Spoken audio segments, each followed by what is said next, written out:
나는 밀리터리 덕후다. 본격 밀리터리 팟캐스트 밀떡을 시작합니다. 정치의 경례 밀떡. 바로 안녕하세요, 박찬준입니다.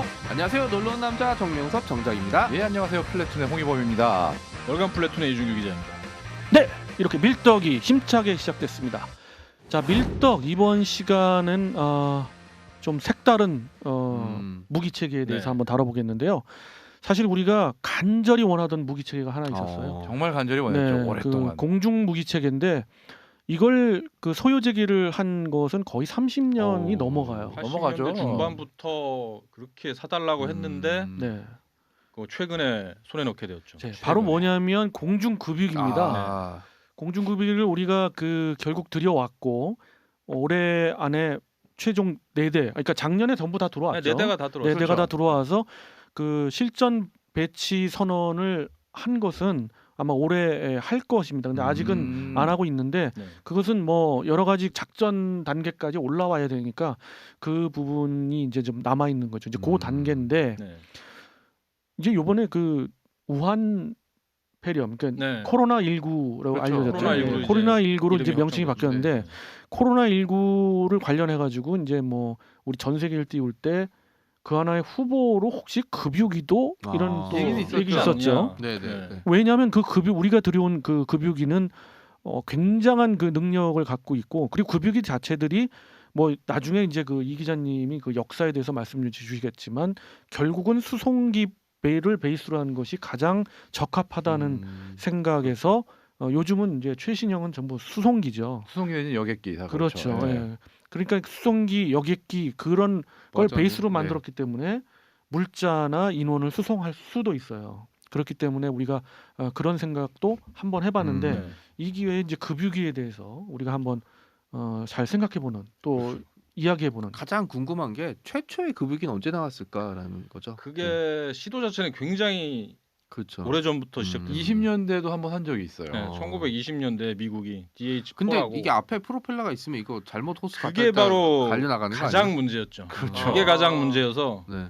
그 프로펠러 비행기 시절에는 필요성은 느꼈는데 이거 실제 할 어려웠죠. 수가 없었어요. 네. 아니 지금 20년대 얘기했잖아요. 그렇죠. 복엽기 시절에 있었던 건 제가 알기로는 이렇게 둘이 가면서 기름통을 던져주고 아, 던져서 던져서 그런 것도 네. 있었는데 네, 나름 제대로 그거보다는 했습니다. 조금 그래도 네. 호스 그러니까 있고 이제 그거를 시조로 보느냐 시초로 보느냐 그건 하는데 좀 오바고. 서커스였죠. 네, 그런 것도 있었다는 네, 거예요. 네. 서커스였는데 그 당시엔 DH4가 저게 굉장히 높이 난 다음에 네. 프로펠러가 있으니까 호스를 내려서 뒷좌석에 앉은 사람이 잡아서 연결을 해서 네네. 급유를 하는 거를 뭐 가능은 하다라는 걸 이렇게 보여줬습니다. 아유 최첨단 수동. 네. 예. 근데 뭐 미국 군항공대에서는 성공을 했는데 예.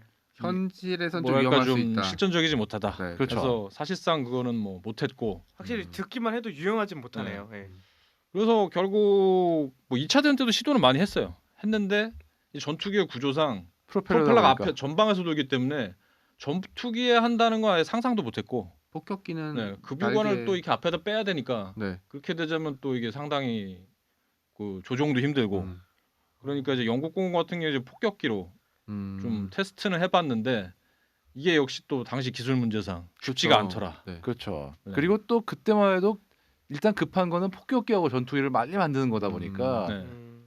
그래서 또 미국은 또 어떤 실험도 했냐면 B-29를 2대를 띄워가지고 서로에게 급유를 내는 것도 테스트를 했거든요. 요거는 그래도 거의 좀 괜찮은 결과를 얻어가지고 그렇죠. 실제로 이제 상용화된 게 그거죠. 네네. 폭격기를 공중급유로 공중기로 개조해가지고 네. 앞에 이제 그 제식명을 KB29라고 그러죠. 네. 그렇죠, 그렇죠. 그래가지고 이제 예. 개조를 해서 B29 그 다음에 나머지 대형 폭격기들 그 이후로 대체되는 폭격기들도 다 그 급유기 버전을 개조하기 시작했죠. 하긴 뭐 네. 그렇죠. 지금의 급유기의 조상쯤 되겠네요. 바로 직접적인. 그렇죠. 예. 직접적인 조상이고 그래서 KB-29 그다음에 그 같은 기체의 그 엔진을 바꾼 KB-50이라고 있거든요. 그래서 KB-50 같은 그런 탱커들이 사실상 실용적 급유기의 최초라고 말할 수 있습니다.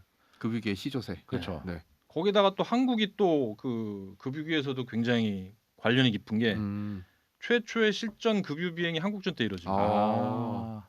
그 KB-29 탱커에다가 이제 프로브 그걸 단 다음에 이거를 이제 일본에서 뜬 F-84 그 썬더제트라고 아, 한국에서 그 호주기라고 불리는 네네. 그 직선이게 그 그죠. 슈팅 스타하고는 좀 다른 비행기죠. 그렇죠. 주로 대지 공격기를 많이 썼는데. 제트기니까 프로펠러가 없으니까 괜찮았겠네요. 그렇죠. 그렇죠. 그걸 이제 그 급유 장치를 어. 개조한 거를 써가지고 음. 급유를 해서 평양선 그 위에까지 올라가서 폭격하는데 그 유용했겠네요. 활용을 했습니다. 네. 네. 급유기가 그때부터 썼네요 제대로. 네. 그래서 그때부터 제대로 이렇게 쓰이기 시작하면서 미공군은 이걸 제대로 한번 활용을 해야 되겠다. 미군군 입장에서는 원정 작전이라든 장거리 작전을 그렇죠. 많이 쓰니까 네, 당연히 특히 필요겠죠. 또 가장 그때 대두됐던 게 뭐냐면 그때 가상적국 어디입니까? 소련이죠. 소련이죠. 네. 그 당시에는 아직 ICBM이 없던 시절이라 가야죠, 결국 거기까지. 핵투발 수단은 날아가는 것밖에 없었어요. 근데 날아가자면은 그래서 일단 뭐 B-36 피스메이커 같이 큰 대형 폭격기도 만들었지만 이걸 또 공중에서 항상 핵폭탄을 싣고 공중 대기를 시키자면은 네. 급유가 필요하다. 그렇죠. 비용이 어마어마하고. 네. 네. 그러니까 급유를 시켜야 되기 때문에 거기서 이제 본격적인 그 공중급유 체계를 완성하게 되죠. 그리고 미 공군은 어마어마한 규모를 키우기 시작했어요. 왜냐하면 본인들의 그 기본적인 전략이 전 세계를 섹터로 삼고 있기 때문에 그러려면 여기저기에 공중급유기를 띄워야 그렇죠. 되니까 특히나 핵 시대가 되면서 B-52 폭격기 같은 경우는 24시간 대기랍니다. 그렇습니다. 그러다 보니까 아무리 그냥 비행기를 비행장에서 띄고 내리는 것만 가지고는 24시간 대기 체제를 못 하니까 공중급유를 통해서 채공 시간을 늘린 거죠. 야, 사람이 체계가 두 가지가 있어요. 네.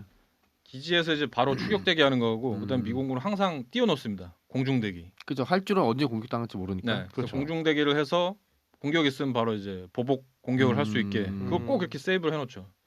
지금 뭐 그게 이제 뭐 핵 잠수함도 있고 하니까 그렇게 했습니다. 당시에는 폭격기밖에 없었기 때문에 야, 그 비용 어마어마하겠다 진짜. 그냥 쏟아붓는 거죠. 쏟아붓는 거죠. 하늘에서 돈 많을 그냥- 때니까 네, 미국이. 네. 지금 이제 한반도에서는 그 미자와 공군 기지에 그 공중급유기가 이제 미 공군이 전력이 대기 중에 있고요. 12대 정도가 있고요. 하와이에도 있고 네. 뭐 알래스카 물론 있고 모든 이제 우리가 알고 있는 공군 기지에는 대부분 있고요. 이 한반도 이제 그 직접 군산 기지나 오산 기지에는 실제 전개되고 있지는 않고요. 그렇습니다. 가끔 옵니다. 그래도. 아 물론 오는 거 네. 말고 이제 그 주기지로 그렇죠, 삼지는 않죠. 그렇죠. 네. 예. 근데 이제 우리가 공중급유기를 가지고 있으면 사실 북한과의 그 전쟁이 났을 때 공중급유기는 사실은 뭐 그렇게 1순위는 아닐 꼭 수 그렇지는 있잖아요. 않아요, 사실. 음. 이게 왜 그러냐면은 쉽게 얘기해서 공중급유기가 있으면은 아군 전술기의 채공 시간과 무장 탑재량이 전부 늘어납니다. 엄청나게 그 늘어나요. 정도가 아니라 거의 3배 정도 늘어나요. 쉽게 얘기해서 예전 같으면은 근접 지원을 해달라.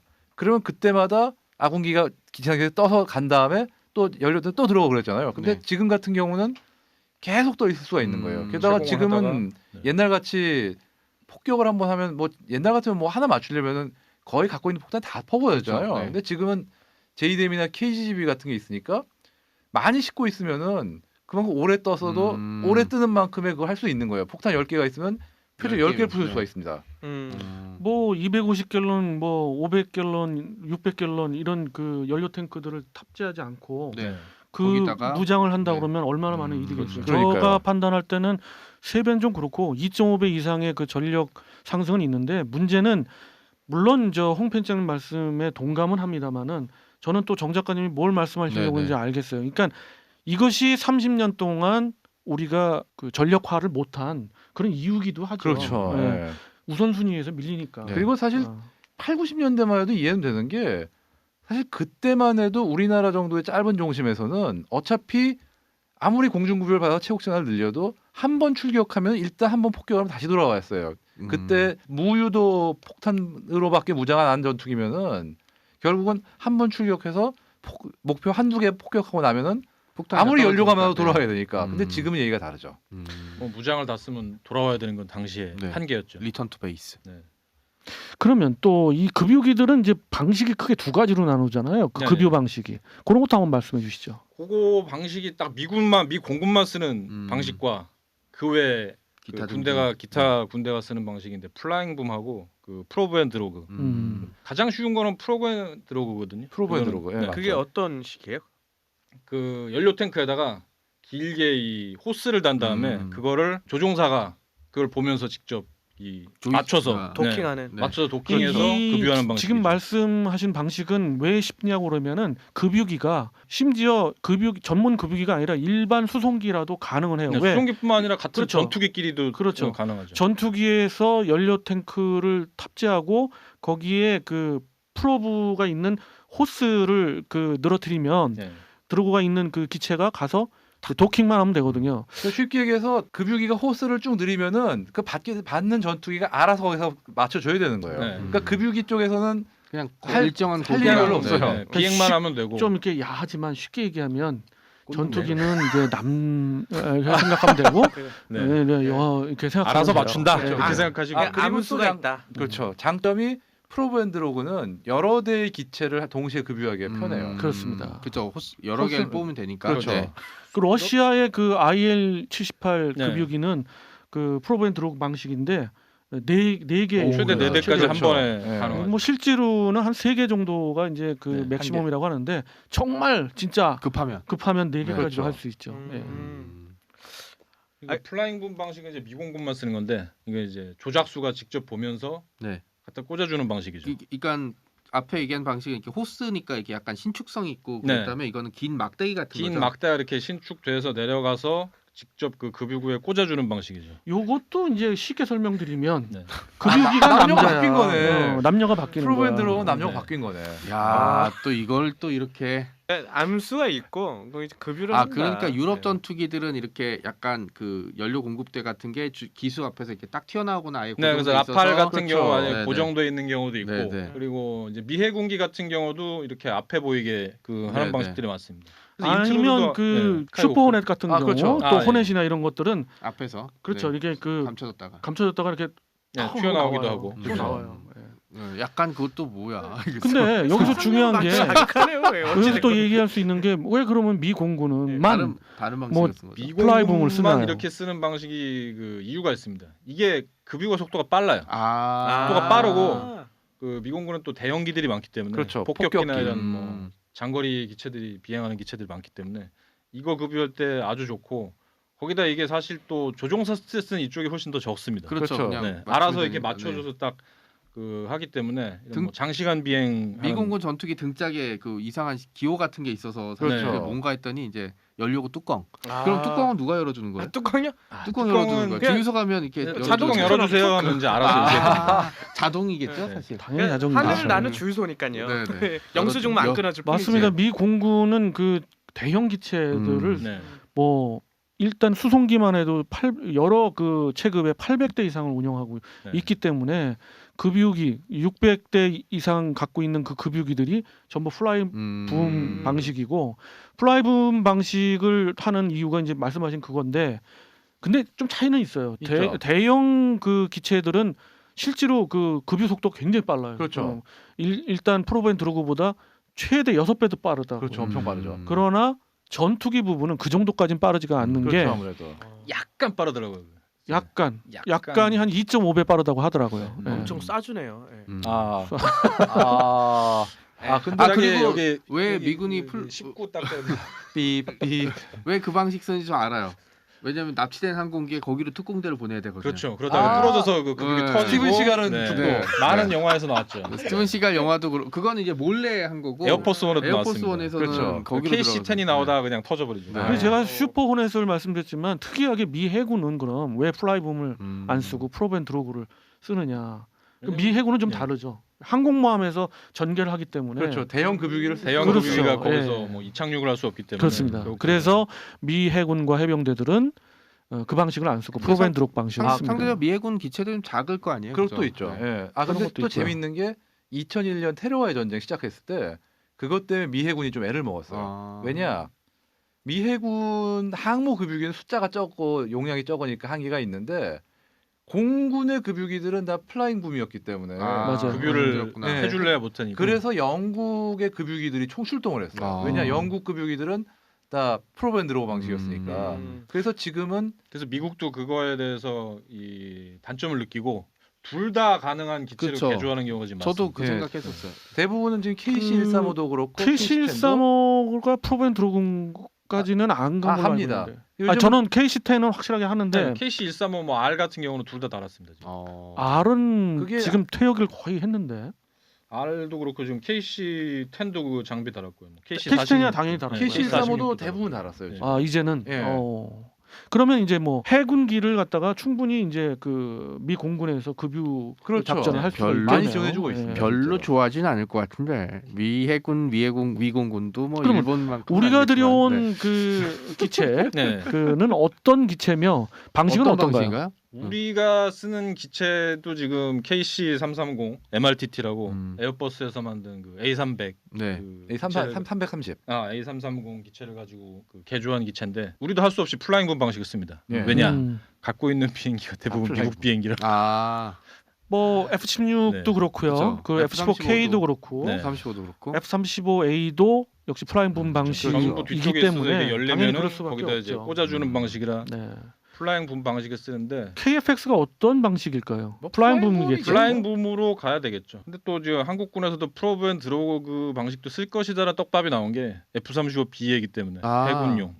그게 또 그렇고 되면은, 네. 그렇기도 한데다가 우리 그 들여온 그 KC30 우리는 이제 재직명이 KC30이던데 KC330 아닌가요? 아니요 이제 전 세계적으로는 KC330 KC30 그게 왜 그러냐면 KC46이잖아요. 그렇죠. 미군 지금 현재 네. 급유기가 그래서 그거에 맞추려고 어떤 그 하는구나. 맞추려고 뭐 330 그을 베이스로 한 거지만 A330을 베이스로 한 거지만 군용은 이제 KC30이라고 부르기도 뭐 합니다. 어쨌든, 예. 이런 어찌 정하는 거야, 됐든 우리 마음이니까. 예, 우리도 그렇죠? 그 우리도 기체는 주고 그 어떤 클라이언트의 요구대로 그 네. 그건 예. 뭐 나라의 개조는 뭐 요구대로 마음대로 각국가의 해주니까. 요구대로 플라잉 봄도 되고 그 프로벤드로그도 되고 그러니까 플라잉 프로브앤드로그를 다 할 수는 있게 돼 있다 하더라고요. 당연하죠. 아. 원래 예. KC33 그러니까 MRTT가 프로브앤드로그도 플라잉 분도 다 되는 기체이기 때문에 그렇습니다. 음. 그 실제로 많이 프로벤드로그가 많이 차이가 안 나는 게 3개, 4개를 한꺼번에 이제 그죠. 받으니까 네. 여러 그렇게 대가 되면 동시에 네, 많이 여기는 상쇄가 한 되죠. 대씩 하고 그다음에 또 아가 또 받고 네. 받고 하니까 결국 한 개 편대 또는 한 개 대대는 아니더라도 한 개 중대급의 그 비행 중대급을 갖다가 급유할 때 그 속도나 시간은 거의 차이가 없어요. 그렇죠. 한 방에 그냥 한 방에. 사실 공중급의 강의에서는 저 어릴 때 봤던 에어울프 보면은 이제 그 미군 이제 급유를 받는데 이제 앞쪽에 조종사가 뒤쪽에 그 조작하는 네. 이제 공중급유 해주는 그 병사한테 야 무슨 비행기야? 그랬더니 헬기인데요.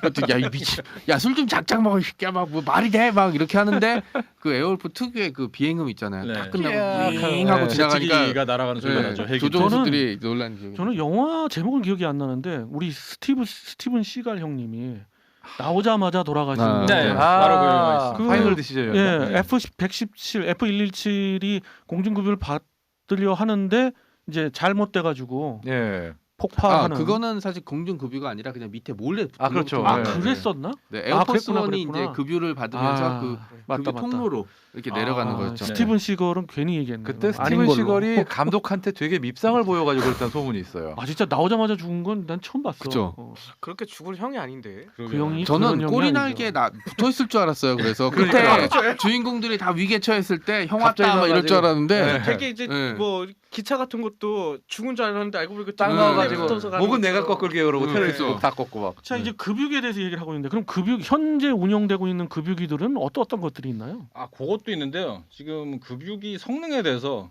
저희가 갖고 있는 그 KC330이 얼마나 그 전략과 전술을 바꿔놨는지 그 얘기 간단히 해드리면 이 330 MRTT가 연료를 한 110톤에서 최대는 110톤. 네. 그다음에 이제 작전 시에는 보면 한 70에서 한 60톤 정도 싣거든요. 어마어마하네요. 네.